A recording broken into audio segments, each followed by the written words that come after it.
All right, so welcome to our last session today, which is about security and data virtuality. As always, the webinar will be recorded, and you will receive the recording as well as the as well as the slides and the SQL snippets.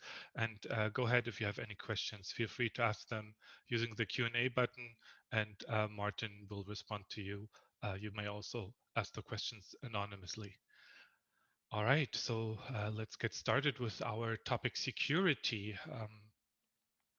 So let's see what we can expect from this session. So we will show you how to use the Data Virtuality's security features, both the built-in ones as well also something about the environment of Data Virtuality, and both of them will be used in order to implement a coherent security strategy. We will cover the following topics that will be role-based permissions, and additionally, some stuff that we got in the 2.3 version, that's column masking and the row level security, as well as anonymizing your data using hashing, and additionally, network security and how to work with your own certificates in data virtuality.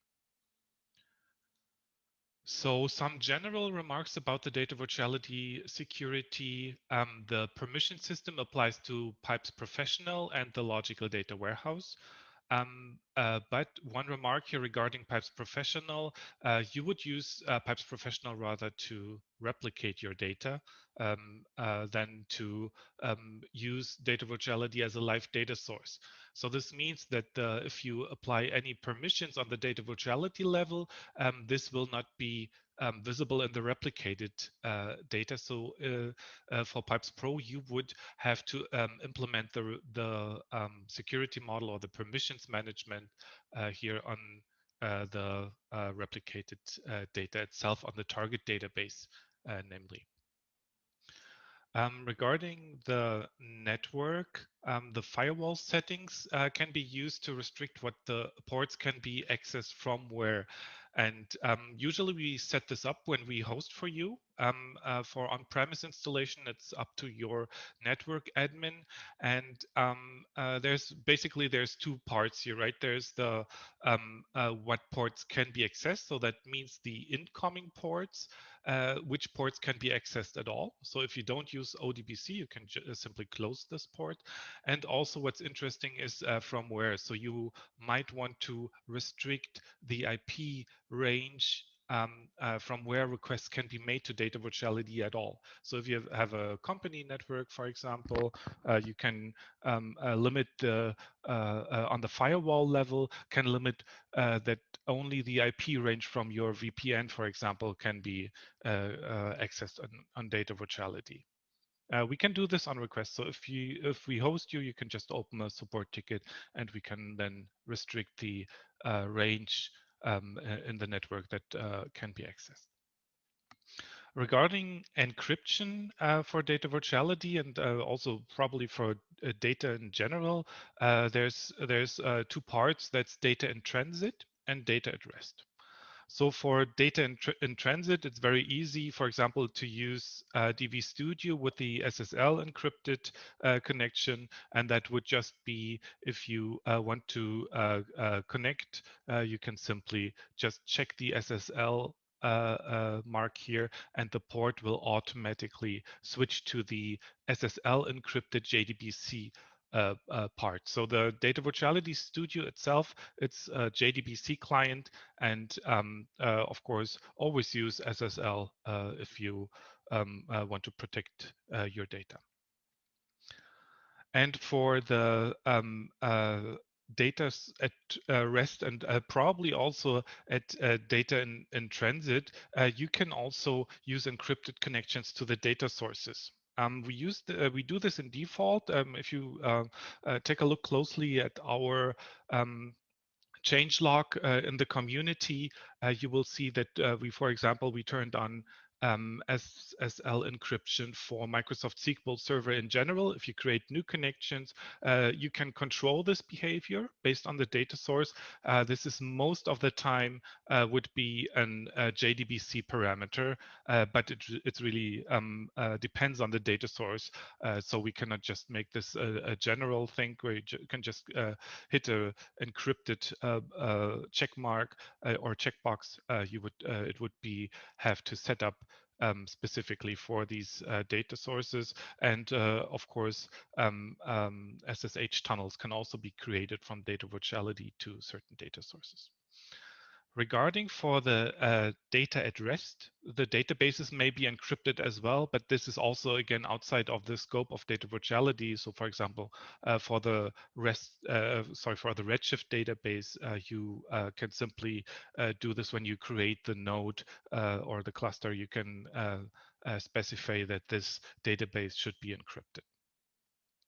And finally, the important part of the DV security is also audit logging. So we covered some of this in the previous sessions. And just to give a general idea, it's basically you want to track what users are doing. And this is already a very practical approach here already. Don't use admin for multiple users, right? If you are the only user of data virtuality, it's not a problem. But of course, you will not be able to track who was doing what in the past if you only use admin. So please do create multiple users, and we will see how this can be done in data virtuality. All right, so let's talk about the role-based permission system in data virtuality. I want to give you an introduction here. So what is it? It's a mechanism to control the access rights, right? Who can access what kind of data?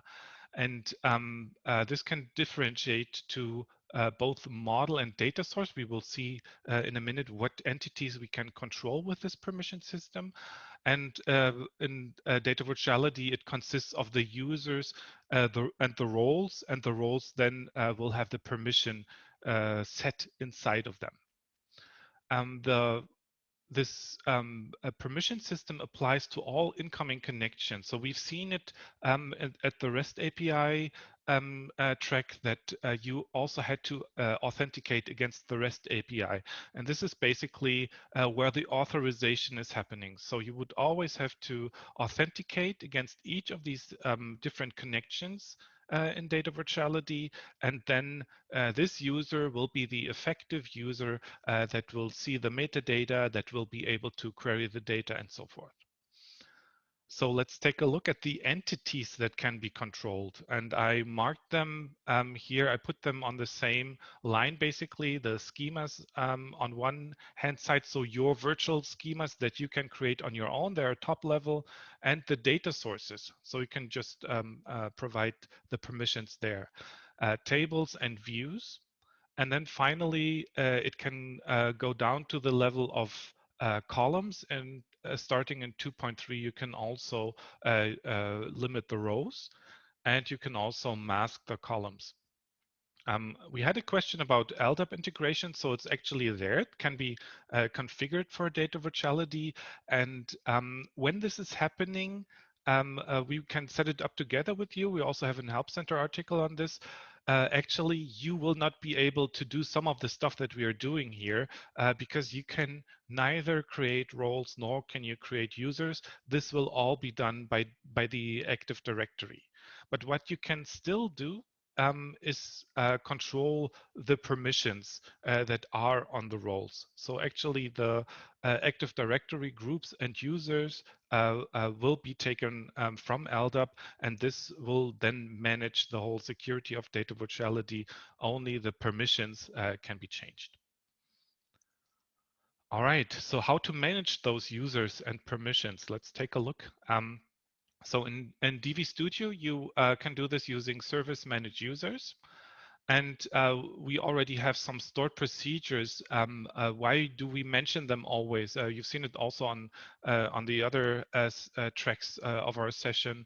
It's very important that you can automate this stuff, right? So if you, for example, want to add a user, You can also do this via stored procedure. And if we put the pieces now together, you could also do this using JDBC. You could also do this using REST API by just firing the query against data virtuality. Of course, you need to be an admin user, or you need to have basically, yes, you have to have the permission to run this procedure. And then you can pass on, for example, here, if we want to create a user with the name Matthias, with some password and a role. And this should be the ConnectDV role first. So this is the standard role that we always provide, probably except for admins. And you can also um, add additional roles later. So obviously you don't want people to only connect and not be able to see anything. Of course, you want additional roles, and this can be done later using the add user role procedure. And finally, for managing users, that's where we are. You can also change the user password.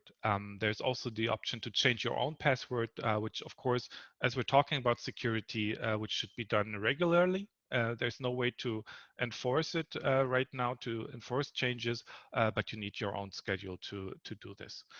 And then finally, of course, the whole workflow for managing is always to delete at the end. And it's as simple as this procedure. And all of them, as I said, can be used for automation. And if you, for example, have a list of users, a set of users that you want to import from a CSV file, for example. So then you don't need to go to DV Studio Service Manage Users and create all of them and just copy over the names and the passwords all the time. You can do a batch import of this as well. All right, so let's talk about the roles and permissions. So first we talked about the users, how to create them, how to manage them. Now we want to manage the roles and the permissions. It's the same place, service manage users, and then there's a different tab, roles tab. Don't worry, we will take a look at this in the studio in some seconds. And some of the procedures here are the sysadmin add role, where you would create a new role.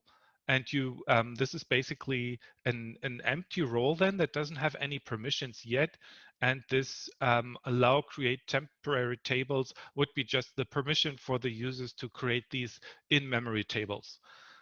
Why is this restricted? Because the temp tables, they consume memory, right? And if you have a user that then tends to insert 500 million rows into a temp table, it will really stress the DV server.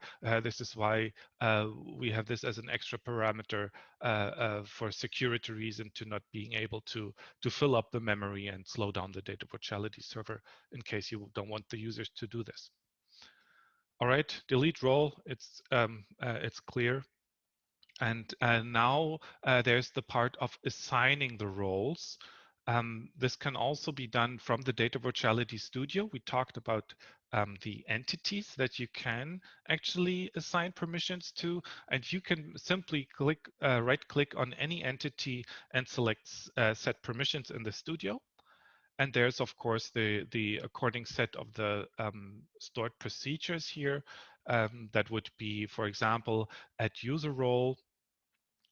So we give the user Matthias the admin role in this case, or you can set permissions on a certain role. You would, for example, give this restricted role permissions from MySQL.sales order detail, and the permissions are at this point read only. So this person cannot write to this database, and it's probably an important thing here that you can have a service user at the MySQL connection that allows writing, but you can limit this, who can actually write to this via the permissions on this actual data source. And some other stuff here about masking and the mask order we will talk later.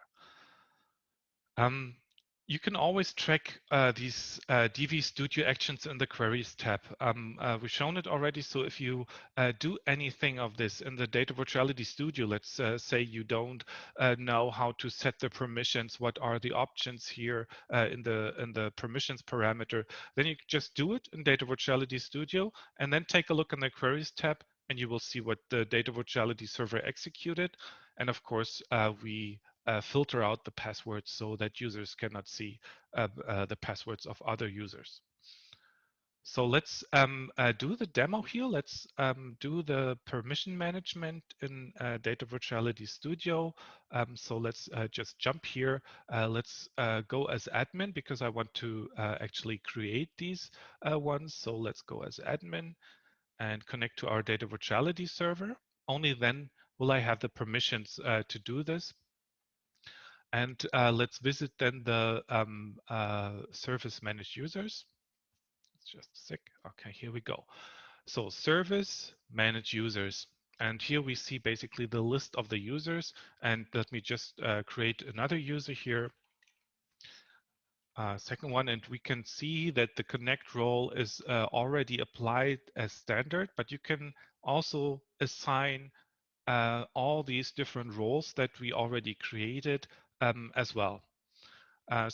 Regarding what these roles are, there's the admin role. That's obvious. It's basically can do everything. Connect role we will just take a look at. Export mean this person can also export data. A restricted role we have for our demo here. I just created this, and the super admin role would be the admin that is able to do everything across all virtual databases. All right, so we create this user. Now it's listed immediately, and we can see this is basically the place where we can check all this. And on the role side, let's do the same thing again. Let's add a new role. Let's name it Matthias role. We allow this person to create the temporary tables, and we create it. Now we can basically see that this Matthias role is completely empty. And we talked about how to provide permissions. So let's go to our MySQL server. And if I want to assign the permissions on the whole database, just set the permissions here. And I would add the role here. And it's not the restricted role, but this case is the newly created Matthias role, where for the resource MySQL, so this is on database level, or on connection level, let's say, I can provide these different permissions here. And if you hover over them, you will always see the meaning for them.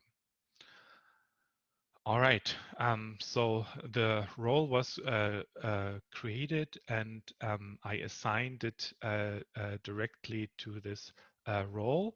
And now my user still doesn't have the role, so we just created the role. So let's add this new role to our user, and that would be this Matthias role. And now basically we enabled this newly created user to connect to Data Virtuality and to query data from the MySQL database completely. All right. Regarding the roles themselves, you can always check them out. So as I was mentioning, the admin role has permission to do everything, all resources, execute everything, see all the data. For Connect, this is basically the list of the minimum permissions you need to have in Data Virtuality to just connect, and that's it's just you can change your own password. You can get the server version that's basically for this version check. So even if Data Virtuality Studio just checks the version of the server, it's the same. It needs to do this under the user that is just signing in. All right, and for my export role is basically what can I do as this export if I want to create an configuration export of Data Virtuality, I need to have this role, and we can see it's basically getting all the information that we want to export. And now finally the role that we just created and the restricted role, we will take a look at this later on. All right. Another one here is I was mentioning the queries tab to track what you're doing, and let's just do this. Let's hit the queries tab, And let's see here in the protocol of the data virtuality server, we can nicely see what I've done. I've added the user and we can see all the parameters, everything that I did here. So if you're unsure which procedure to call, if you want to automate this, you can basically just take a look if you do this in the studio. And this is basically a good tip to do this with anything. So if you create schedules or jobs, you will also always see this in the Queries tab. All right, auditing users' actions. This was also covered in a session before. So show queries, we've just seen it. And one part that we didn't take a look at is who was the issuer. And we can see here that this is always admin, but this is can be also another named user if you provide the users. So another good reason to use admin all the time. To not use admin all the time, but create users. Helpful system tables here would be our query logs table, the view definition history, and the proc definition history. So we've seen it in the sessions before that it was a question of, I mean, version control, right? Seeing what users were changing, being able to revert, and we already have the history. You don't have control, so you cannot restore something from the view definition history with one click, but you can take a look at what was changed at what point in time, and you will always find the first definition. So you can kind of revert manually right now, and the Git integration is on our roadmap for these things. So query logs, all the queries that we could just see in the Show Queries tab are also put into this system tables, and all the changes to views and the changes to procedures are probably the important ones in the syslog schema. These tables will be cleaned away from our maintenance jobs. So imagine running the data virtuality server for a whole year, and every query gets put into the queries tab. So if you load this, it will just take up a lot of memory to have all of this in our memory. And this is why we clean them away with our maintenance jobs. And you can create a batch replication. That would be a very simple use case here to secure this information, to store it for later, especially if you're prone to audits, if you want to reproduce what a user did 1 year ago, you will not find it anymore in show queries, but you can use a batch replication to secure this information. So let's take a look how we can do this. Let's first jump to the syslog schema. The ones I was mentioning here is for example, the proc definition history, the query logs, and I mean, you can see all the different history here. And for the query logs, let's just take a little peek here. And it's basically the same information that we have when we click on queries. Um, but you have to be aware here that the execution plan is not in there anymore. So if you want to investigate the execution plan, you will have to do this in the query tab. All right. Now we want to save this data. We want to store it, and to do this, we can simply create a batch replication here. So I'm right-clicking on it, putting batch replication, creating a replication job. And here we would just provide the name to store our query logs. So this would be the analytical storage table. So I would just call this query logs archive. And usually this would be good to go, but it would, for each run, it would store the whole history, the whole query log. So we would have duplicates. And this is why we can use here the identity field. And we know that the ID is unique, but it's not incremental. So if you took a look closely, it's actually different types of IDs. So we cannot simply use the upsert. Here you would use ID as the identifier, and what the replication job would then do is delete all the IDs in the analytical storage and replace the IDs with data coming from the query logs, which is exactly what we want. But of course, we are doing a little bit too much. I mean, if we have 7 days, run this daily, we delete a little bit too much, but it's I think we can work with this for now for the sake of demonstration. And let's just run this daily at night, in the morning, and then we're basically finished. Let's review this. So I've done it already. So let's just delete this job. And this one is scheduled for tomorrow. Let's run it right now. And once this one has finished, we can find it in our analytical storage, the query logs archive. And this will now not be cleaned away from our cleaner jobs. So this is where to keep this history for a long term. All right, so let's jump back to our presentation. Permission calculation. So how are the permissions even calculated? What are the effects if I give some permission on the top level and other permission contradicting permission on the other side? All right, now it's time to concentrate. So users start with no permissions. Don't forget their connectDV role, right? They have no permissions. We usually add the connectDV role by default. So users can then not do or see anything other than connecting to the DV server.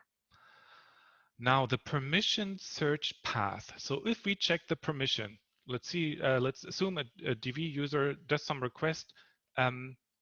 We will go along the search path from the most to the least specific resource path. We will see this in an example. So if something is very specific, like for example, a column, then we will, and this column is requested, then we will evaluate this very specific permission for the column.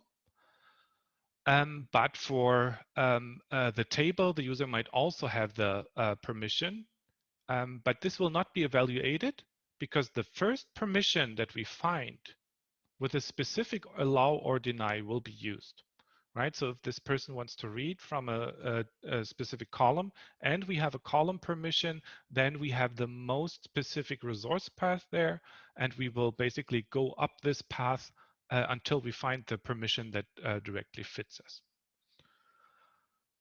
Okay, now in practice, this means for you, how do you set the permissions? It would be set very general permissions at the high level. High level meaning it's a very short permission path. There you would provide very general permissions. So for example, give the users permission for this address table. And then override this only at necessary.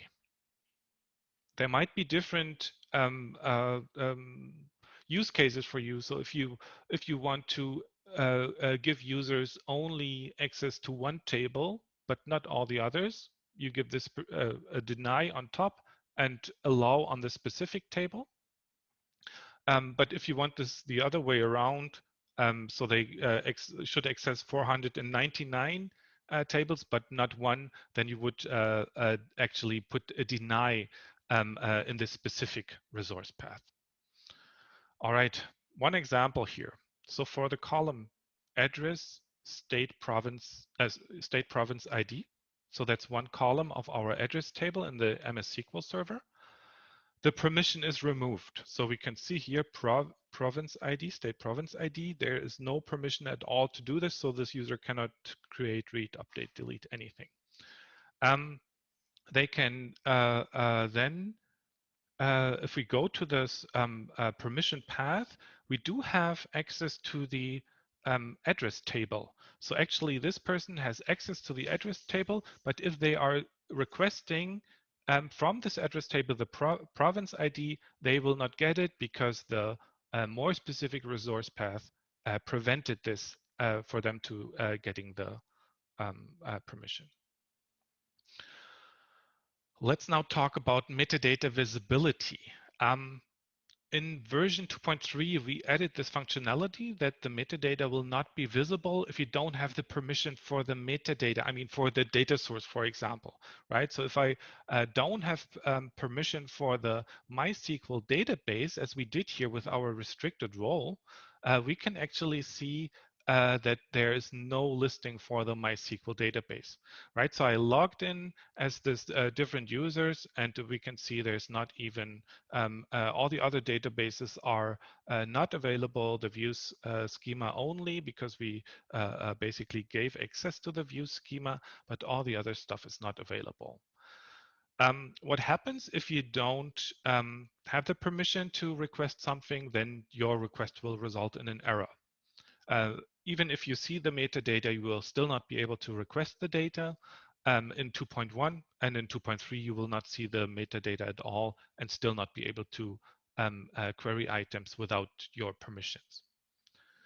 The visibility, right now we're not talking about the permissions, we're talking about the visibility. This is also applied to our interfaces of the data virtuality, of the logical data warehouse, right? So in REST API, you will also be able to only see, if you list the metadata, you will only be able to see where you have the permission with your user.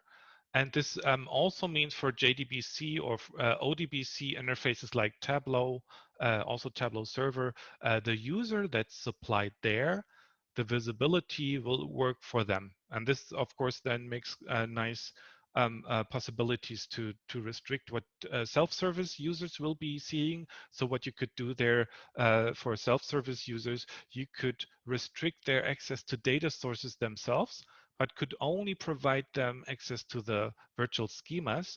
And then they would only be able to use the, for example, the KPIs that you created, but they will not be able to create an inner join between two 1 billion table sorry, 1 billion records tables, meaning they cannot kind of push the server to its limits with some crazy queries.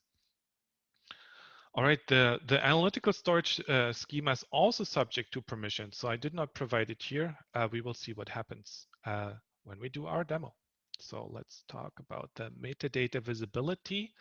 Um, Here we have our users, so Servage managed users, and we can see that this restricted role is actually part of this user Matthias. They can connect, have the restricted role, and in this restricted role, we have some permission sets, I mean a set of permissions, and when I log in as this user, I will only see the stuff that was meant for me. So let's log in as another user here as Matthias, and we will then see what happens, that the visibility is actually reduced.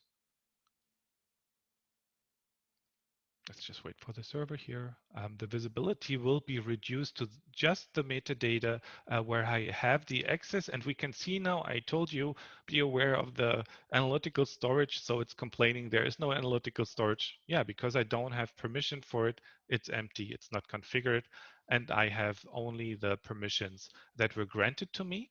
But still, even as a user with who's not an admin, I can still see investigate the roles that have been applied, but I cannot change it. So if I want to do any changes here, set permissions, if I want to add this here, then um, this is basically the that we are not entitled to execute the stored procedure at this place. All right, so let's continue with our presentation here. All right, column masking and metadata visibility. These are new features of the 2.3 version. And the column masking itself, it's only available obviously on column level permissions. So I need to first have a role that addresses a column directly. And there it works like a where clause, right? So I'm putting the condition here. And this is basically, in our example, the user will be able to see address line only, I mean the data of address line 1 only when the column city is Berlin. So I'm actually um, addressing a different column, right? I'm giving permission to address line, but I'm addressing the column city. And if this city is not um, the city of Berlin, then the mask will actually be in place, right? So I will only see, if we want to boil it down to human words, it would be the user will only see addresses for the city of Berlin if they have this role here. Don't forget the quotes for the mask. And one procedure call to set this up actually would be to set permissions, call executes sysadmin, set permissions, the role name, and then the full resource path here, fully qualified name, the permissions they should have. And then you can see how we applied their actual conditions. And as always, you can always see this when you've done this in the studio, you can always follow up on this in our queries tab. All right, so this was column masking. So pulling away some data which users should not be seeing. They know these records exist, but some columns will be masked. And usually you would do this with stuff like credit card information, things like that. All right, next one is row level security, also a 2.3 feature. And here we have to be on a table, right? On a table or view permission. And if we are at this level, I can actually set again a where statement. And here we are also, we were referencing the table, but we can reference different columns here. And we would actually see that there is no city of Bethel in the data set for the user. So if they request the select star from this address table, they will actually not see any records, row level, will not see any records where the city is with this name. And this row will be shown if the condition evaluates to true. And this is why I said greater than, less than, or should be different than. So it will always be true for all cities but this one. So we will hide the data for them with this condition. Some useful functions here, I will also refer to them in the annex. So has role, for example, so we can always say has role admin role, then they will not see the column masking, and all other users who don't have the admin role will see masked columns.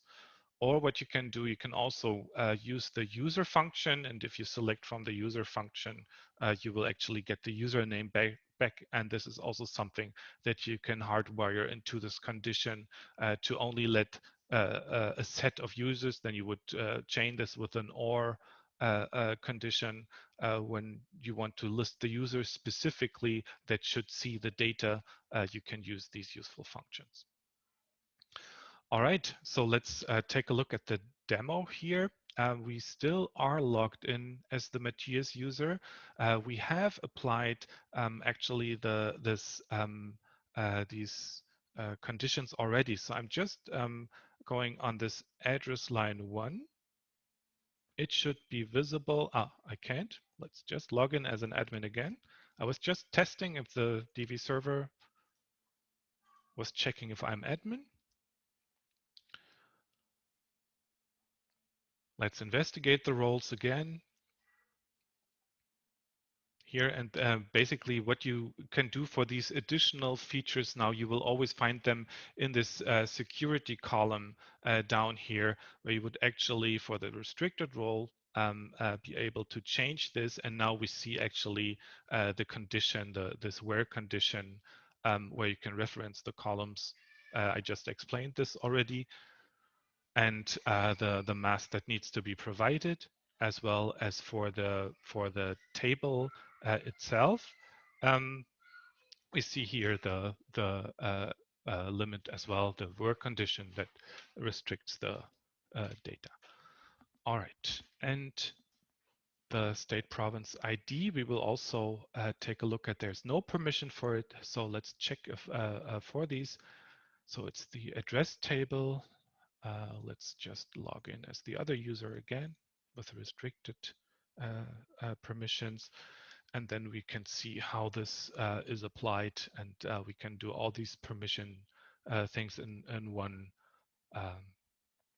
in one go. So we're using the Microsoft SQL Server address table. So let's just go for this Microsoft SQL address table, as we can see here. And if I now just select from this table, we will actually see that there is no column called state province ID. So this is completely filtered out. It's not part of the result. We can see that if the city is not Berlin, there will be column masking. So I can only see the data for Berlin addresses.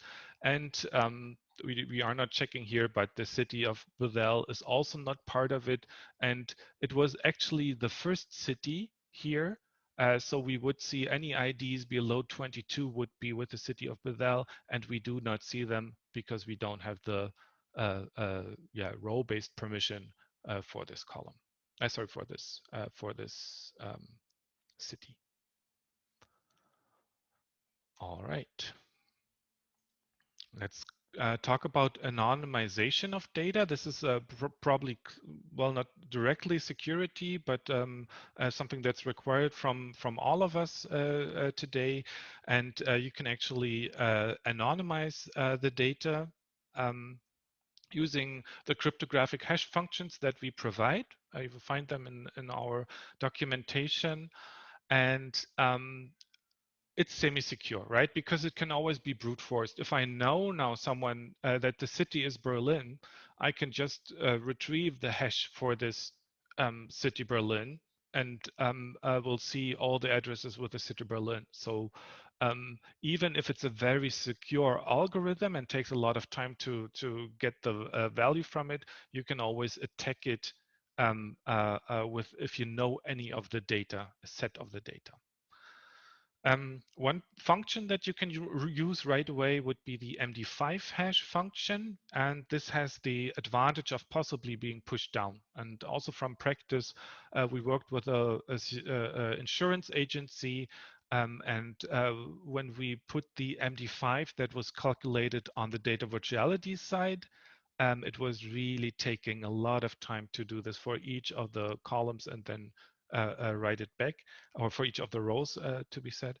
And now that we applied the MD5 as a push down, then the operation was completely happening on the database side, and the database can do this in no time, right? It can provide us the MD5 hash data in no time. So this is a great chance to have a high performance for your hashing. And what's also a good practice is using a salt. So salt would be something that you just append to the data. And here we have it basically put together. So we are first applying the SHA-2 512 hash to this string, but we are concatenating it with this string, and we're again then getting the hex representation of it, and the result is basically just a hex code, but it will be the same again if we have the same combination of address or street name in this case and our salt. Now, this is also still not entirely secure because when someone has access to the data virtuality server, just like Martin mentioned in the sessions before, there is no place you can store it, right? If you put the salt as a, I don't know, as a virtual view or something, it will still be accessible. So it's not secure 100%, but if someone has only access to the database, like you have a database leak from your MySQL database or something like this, then the protection is a little bit higher. If they don't know your salt, they still cannot attack even if they have the addresses. So if users don't have access to data virtuality, but just the database, it might be helpful to use the salt. And the full salt implementation would be that you generate a random salt for each of the data sets, but you would then have to store this completely. I mean, you would also have to store the past salts, probably a little bit too much here. All right. A demo about hashing, we will probably skip. Let's just go to our own certificates. Um, uh, Here, the next session, own certificates, and there are basically some areas that we have to protect. It used to be ODBC, JDBC, but we then introduced the REST API, and we furthermore introduced DV Web. And all of them, of course, they need to be protected against any attacks, and this can also be on the network level. And this is why we thought it would be important to also be able to put your own certificates. And there's one article in our community where Martin made a explanation how to secure ODBC with your own certificate. So DB comes with a certificate, but we don't distribute different certificates for all the users. And if you want to do this, you have to import your own generated certificate to a Java key store. And then change the config in DV Server standalone XML, where you basically then tell the system that for the ODBC SSL, you will actually use this key store and this password to the key store to provide the your own certificate. And for securing this DV server with HTTPS, that's basically would apply to the REST API and DV Web.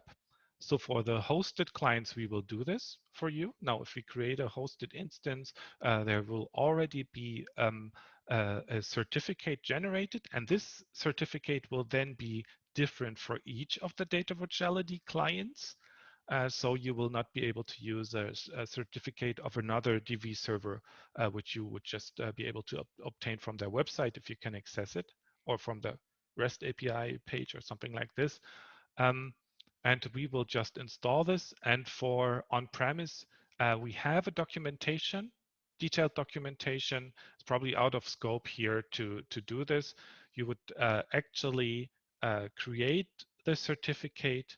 You would adapt your DV server standalone and then secure the 2 pages. DV Web would be in your root.war, and the REST API would be in the REST something.war. It's just an overview that this is possible. So please, yeah, just create a ticket if you're on-prem and you want to secure, if you want to use the REST API or DV Web more and more, since we're rolling on 2.3, then you can just request this from us and we will provide you with the documentation and also help you if it's needed. All right, so that's already the summary here. So data virtuality provides many options to implement a current security strategy. So with the stuff that you learned, with the slides that you will get, please basically check your own security. We do most of the stuff for you if we host. But if you are on-prem, you can do it as well. That's regarding the network security, and regarding the permissions. This is up to our data virtuality users or clients and admins to implement this security strategy regarding the permissions, roles, and users. Use the permissions to restrict what users can see and do. It's worth it. Use encryption and firewall rules to prevent the unwanted access. Again, that's on the network level. And you can still be able to audit, to use this audit log to track the user's action. And I showed you a way to basically yeah, keep track of this data, even if it's cleaned away by our cleanup job. All right. If there are any questions, please feel free to ask them in the Q&A. I didn't look. Probably Martin answered some already. Yeah, probably. And finally, now let's talk about where you can get help here. So that's the reference guide on the security functions, and there's mainly security about yeah, getting the username, for example, getting the hash role. I mean, getting the role and checking it for your row and column-based security. And then again, system functions would be the link to all these different functions where you can apply hashes, for example. And then some general help here in our help center, where you can always put requests and create feature requests, ask questions. And I mean, the help center is for reference, and the community is the place to ask all these different questions. Yeah, so thank you very much for your attendance today, for listening. We always want your feedback. So if you liked it or if you didn't as well, please reply to the surveys that we will send to you. And basically, you can contact us, of course, at any time. Also, pre-sales at datavirtuality.com. And I would like to welcome you to our other sessions as well. And that will be already tomorrow. There will be 2 sessions. Let's just jump back to the beginning of the presentation here. And that will be tomorrow, the synchronization, where I will talk about, yeah, basically replicating data between different data sources, working with connectors, where we want to take a look at the modular SQL connectors and also a little bit insight on the Facebook connector. So there's been, yeah, so yeah, thanks a lot for everyone for listening. Have a nice day, and hopefully see you tomorrow in the session. Have a nice day, everyone. Bye-bye.